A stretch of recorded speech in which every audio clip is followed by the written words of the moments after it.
It's Monday and time for the Back to Business podcast, featuring Calgary's industry leaders. Welcome today's show host, Kim Hayden.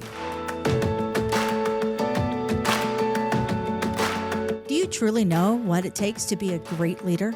Build community, the energy, the empathy? Ever thought about it?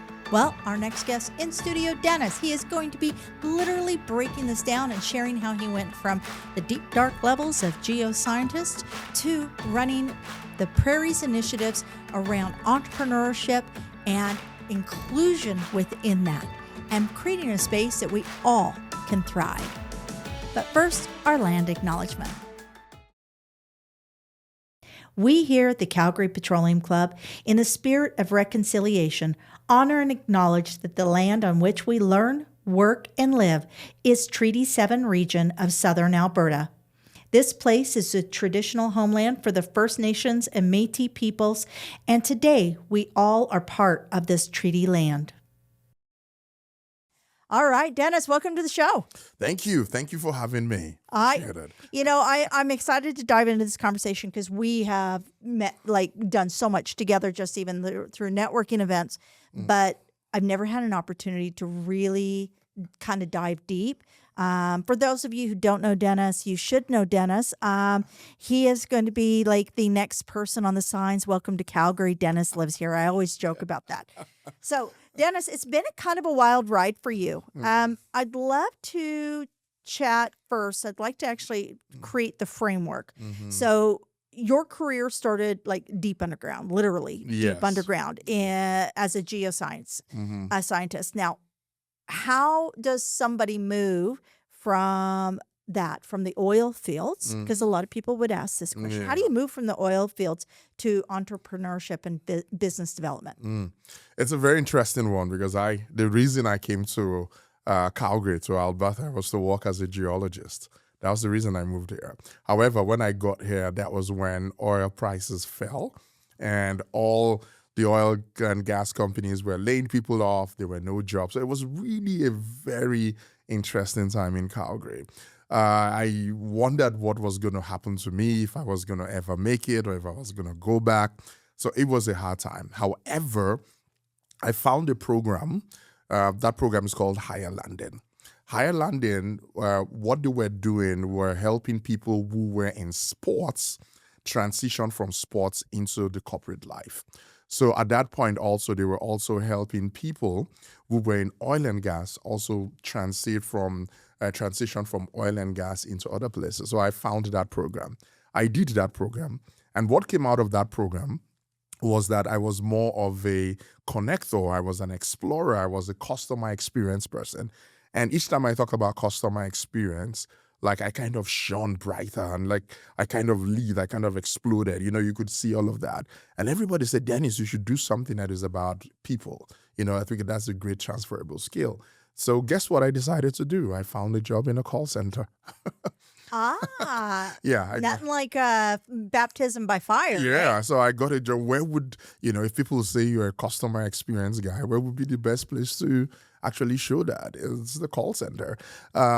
When I got a job in the call center, there are lots of people who told me, Dennis, well, you've got 2 master's degrees, you got all of these degrees, you've got 15 years working as a geologist. Why would you want to go work in the call center? That is too low for you. But one thing I believed was that if this was me, then it was going to lead me to something. Like, what's the worst that can happen? You try, you fail, it doesn't work, then you're going to do something else. So I got onto the call center and started picking calls. And lo and behold, that customer experience thing showed up. And every call that I had was a beautiful call. People left their impressions, like, oh my God, we had a great call. And you know what's happening because of that whole focus on 7 people? Your name just goes around, and one thing led to the next, I remember when I was going into business banking, I remember the hiring manager told me, I know you don't understand anything about business banking, but it's the attitude we're looking for. All right. So I had the right attitude. I knew myself at that point. I knew what I could do. And that is how I got into business banking. So went through the process. One other thing I just want to say, one other thing I want to add, that as I found my way moving from oil and gas into banking, is that I just never knew where this was gonna go. Today, I can look back at it and talk about it, but to be honest, at that point at the call center, I was thinking, is this gonna be the end of my life? This was the lowest paying salary I've had in over 15 years, and so many things, right? So I didn't really know, but I am grateful for how everything turned out. So they've grown.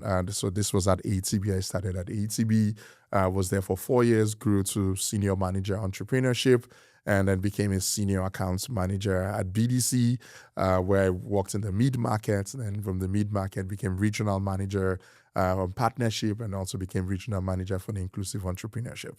So yeah, that's just my journey. It's something that every day I love to share, but it's all about, willing to know who you are and get your hands dirty, going to those little things. And that's the story. You mentioned inclusive entrepreneurship. Yeah. I'd like to dive into that a little, because I know that the word inclusive is it's still very much supported in Canada, whereas in the United States we're seeing a bit of a pushback on that. Yeah. And how inclusive is inclusive? Let's unpack that a little. Mm-hmm. It's a very, very interesting. It's a very, very interesting topic, and every bank or every group looks at inclusion differently. These days, I know people talk more about belonging and many other things. However, working at the Business Development Bank of Canada, the way we look at inclusive entrepreneurship is defined by creating more access or reducing the barriers to entrepreneurship for women entrepreneurs, Indigenous entrepreneurs, Black entrepreneurs. So in the definition from a BDC standpoint, that is what it means. That's different for other banks. Other banks, it might be women, Black, Indigenous, LGBTQ community. So every group has its own definition. But in my definition where I work, we're looking at supporting women entrepreneurs, Black entrepreneurs, and Indigenous. And the reason being that these are growing sectors of entrepreneurship in the economy, and these groups of people have been underserved historically in Canada. I think I saw a study in, actually during COVID, I saw a study about women only end up getting about 3% of bank financing in North America. Actually, for startups. 2%. 2%, yeah. Why? Yeah. So it's if you think about, I would always tell people that when I moved to Canada, I thought I moved to a first world country, but it still had a third world issue. Yes. Right. So where women were still underserved. They were not given the right opportunities. Women do not have the right opportunity. When I started knowing in Canada and realized that, oh my God, women just started voting not too long ago. So historically, you've seen that women have not been given the right opportunities. We all know the stories of Indigenous people. They've not been given that opportunity as well. And same thing with Black people who have moved here. And we know that population, with reports, that a growing number of entrepreneurs in that group. That is the future of Canada. So if we do not invest in those groups, if we do not give them the opportunities for them to become successful entrepreneurs, we're only fighting against our own future. So that is how BDC sees it. And that is why BDC is investing in those groups to ensure that they can also come up with it as well. I think a lot of places, I know that ATB has a whole women's initiative also. Mm-hmm. I think one of my challenges as a woman who has successfully raised 3 adults that I think are pretty awesome. Yeah. And I remember going through, we had a whole kerfluffle. This is back in, I think it was 2002, 2003. Fascinating conversation. And it's, to me, very indicative of the mindset. We were working to get my life insurance increased because I was doing very well in real estate and we had just had, it must have been, 2002. We just had our third child. And it's like, okay, if I go down and we start looking, there goes the cleaning, the cooking, the nurturing, all of these positions. It's about $150,000 a year. And with the youngest being a new baby, we figured it would be $1 million to get all three of these kids with having to hire somebody to replace me. Wow. And so, but at that time, they only viewed me as I was just started real estate, it was just happening, but they only viewed me as kind of a homemaker. And they go, well, we can only do a $500,000 policy on that. Why do you need that much money? And that was literally said. And, but then to me, I wonder, how does that mentality impact when we look at the skill sets and strengths of female entrepreneurs, right? When you look at people, I know that Holly Singer from Milk Jar is not a mother as yet, but she is a nurturer, and she works adamantly to be very inclusive within her workspace. And yet, it's almost like people show up to support financially after you've made it. And then why would we then invest our money with people if they show up after, right? What's being done before to A, understand the skill sets, and B, find ways to support for. If you don't have money, what can you do to support? That would be my question. Yeah, and you're very very correct. That's the way things have been, and to be honest, in many places things still haven't changed. Still, it is what it is till today. And I really love what you just shared, because I think we need to hear more of the stories. For somebody like you was making that much money and doing all of that. However, they just look at you as limited, right? And they would never do that if that was a man. Which is Correct. So they would that would never happen if that was a man. If a man stays home and takes care of the kids, he's amazing. He's been somebody put a cape on him, I right? know. And yet in today's world, where we think people should be able to express themselves and not be limited to their identity. Yeah. I think that should also happen in business. That should happen the same thing in business. And I think that's why dedicated programs like this have been designed, to help women and other groups, those groups to make them, to break those barriers to entrepreneurship. Like, for example, I would say, like, what we do is, for example, if a woman or maybe an indigenous person applies for a loan and they don't qualify, we just don't say go. We just say, hey, let's have a conversation. What went wrong, what was not right, this didn't work, that didn't work. So what we would now do is we have a paid service, we have consultants where we would now send them to these consultants to say, hey, they want to do a business. However, these were the risks that were identified that will not make them move forward. Can you help them? So now those groups will help them to say, hey, okay, this is wrong, this is not right, these are the things that we need to do. So that is one way I think we can move the needle forward. Just like you said, everybody wants to run around you when you're successful. Everybody wants to play around you when you start earning $1 million. But however, when you're at that point where you want to get it moving, nobody wants to invest there. Nobody wants to put the time there. I believe that is where we need to focus on, get people strong so that we can move more people out of that point into the 1 millions, the 2 millions, the 3 millions. Instead of us just looking at, I would always say that we should never focus on just plucking the ripe fruits. We should focus on planting seeds. Planting the seeds. I totally agree. Now let's see where I want to go back and take a look at your journey. So from Nigeria to London, and then through the London program and coming to Canada and working in a call center. Yeah.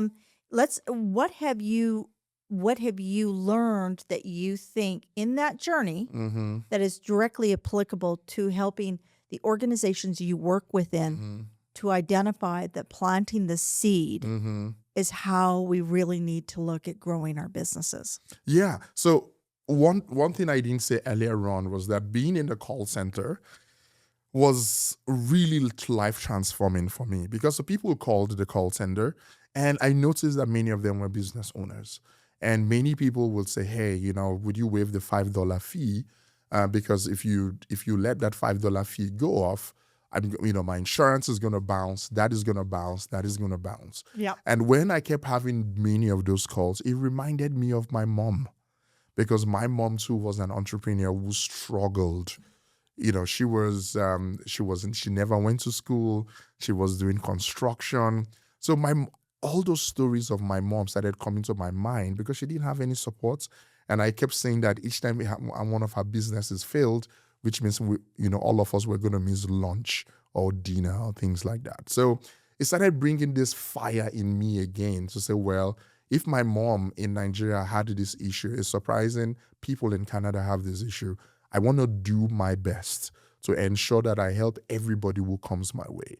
And that just leads that fire in me. And now, and growing through the process and, going through geology and, growing through the banking process, I always think about it. Like, I remember my first interview at the call center. The guy told me something. He said, hey, Dennis, we know you've worked for Shell, you worked for ExxonMobil. You have this beautiful resume. Why should we employ you? Because we know when oil and gas gets good, you're going to leave. You're not here to work. You're just here to make money. And I was like, you know what?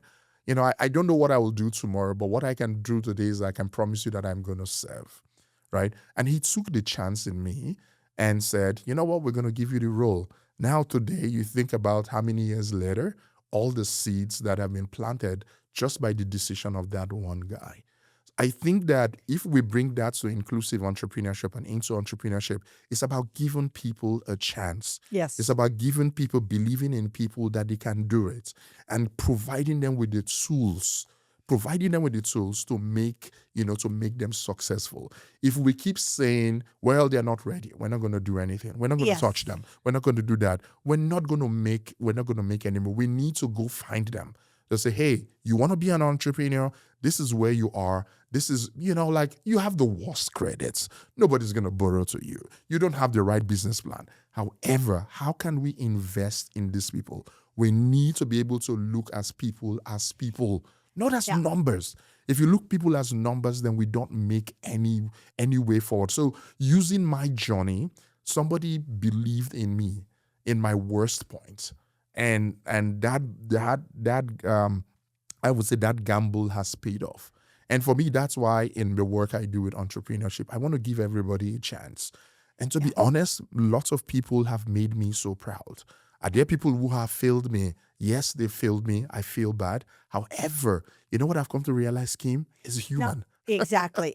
And we know that statistically speaking, 80% of people will sign up with a program or coaching or something, and they won't finish it or quote unquote, if you're listening to this, I'm using air quotes here, folks. They won't utilize it. Mm-hmm. And is that a failure in that program? No, because it is human nature to try out 10 things. I mean, we know that statistically you need to have 7 to 10 touches in your CRM or workflow engagement in order for people to be confident and comfortable to engage with you. Yes. So we know these things. So understanding that if 8 out of 10 people that you nurture or engage with don't achieve the success that you deem that they should, it does not mean that they did not succeed in their own way. They're one step closer. And if you don't offer it to 10, you won't find the 2 that will be successful. Yeah. And the beautiful thing, because those 2 now become your testimony and your examples for others to see. Now, the other 7 or 8, there are many reasons they wouldn't have done the program. Maybe they just don't know it. Maybe they just don't believe in it. And if you look at this group of people, is historically they've been disenfranchised. They've not been given the opportunity. So trust is an issue. Yes. Right? So there's like, am I a statistic? Why do you want me to do this? Is there something they're looking for? So we need to give people that chance. We need to meet people where they are. Right? If we always want them to meet us where we are, then this thing doesn't work, right? Correct. We need to be able to give them that opportunity. And I think, and this is what I keep saying, it's all about planting the seeds. It's all about planting the seeds. Even when I was, like working as a mid-market account manager, I still love talking to small businesses, to startups, right? Because if you want to use that experience you have to be able to showcase with them so that people can learn from those things and move on. Yeah. And I every day, I get people telling me, thank you so much for spending that time to tell me this is how it works. This is what I should have done. Exactly. That kind of thing. So there are things you tell them today they may not understand, but I promise you, tomorrow it will make sense. Yeah. I agree. Now, you're known, obviously, for vibrant energy and also your empathy. We've heard this through just the short stories you're sharing now. Why do you think that these are important qualities within leadership, from banking to city management to corporations to startups? Why is high energy and empathy critical for leadership? For me, when I think about leadership, what is leadership? I always think about it. Is leadership the opportunity to tell people what they should be doing? Or is leadership the opportunity to get my ego higher than everybody that I achieve this? That's not the way I think about leadership. Growing up, I was told about the servant leader. And being the servant leader means serving the people, means being, the one word I would is about service. It's about looking at the people because they look up to you for many things. Yes. And understanding that, yes, you're human. They are human as well. They go through stuff. You go through stuff. However, it's giving people opportunities. It's listening to people. People come to work on a daily basis. Like you see that maybe they are engineers or geologists and all that, but they're beyond their titles. They are dads, they are brothers, they are sisters, they are cousins, they are neighbors, they are tenants, they are everything.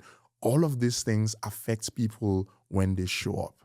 And being a great leader is being able to look them in the eyes and try to understand. Look them in the eyes and say, let's have a conversation. How can I be a help of you? How can I help you? How can I make you better?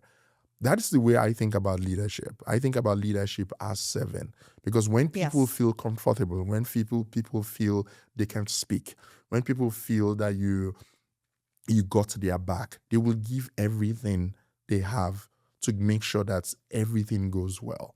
That's the way I think about leadership.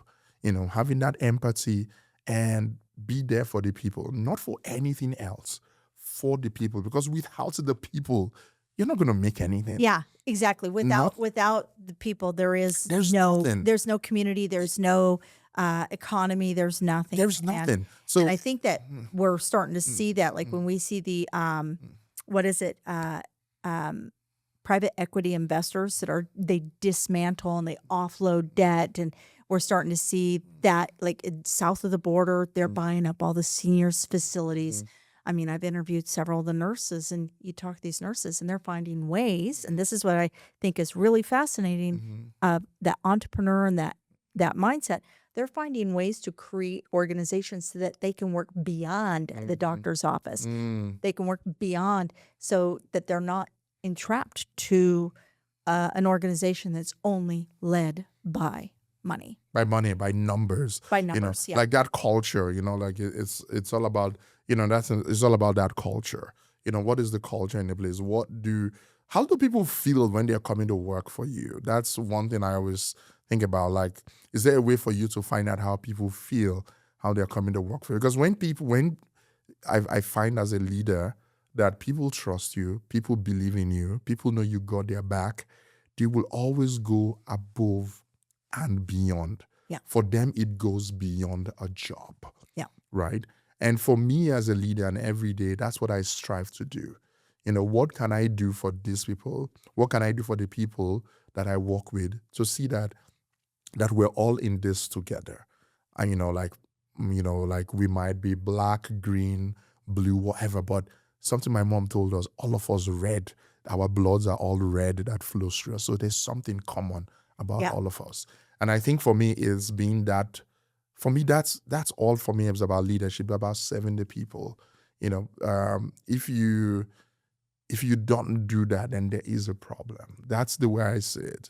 Have that empathy and understand people, right? Somebody was telling me, well, you need to be rigid. You need to be this. You need to be that. I was like, I think your processes and your technology need to have some rigidity to it. yeah, But the human element, I think we really need to accommodate creativity, because if we don't do that, the new systems, they will take care of the rigidity. yeah, And if we don't nurture the creativity, then what purpose do we have? yeah. That's true. Right. Yeah.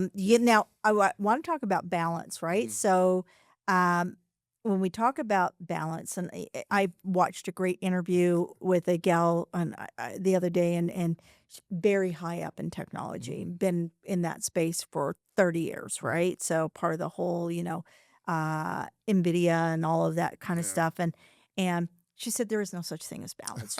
You're here or you're here. And there is there's solutions, right? And she talks about taking her daughter, she was required to send cookies to the school. And daughter's like, don't do the Nestle Toll House. Everybody knows her Nestle Toll House.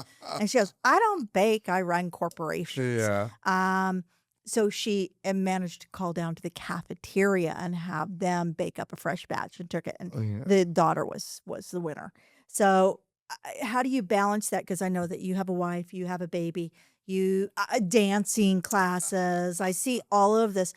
And I'm going to guesstimate that you are FaceTime 25 to 30 hours a week just through work because of how many meetings and how much I see you doing between networking and such. Where's the balance? How do you do that? Someone told me like there's no work-life balance. There's just balance. Oh, another person said there's no work-life balance. There's just life. Yeah. So it depends on the way people say it. But I think that having balance in life is very, very important.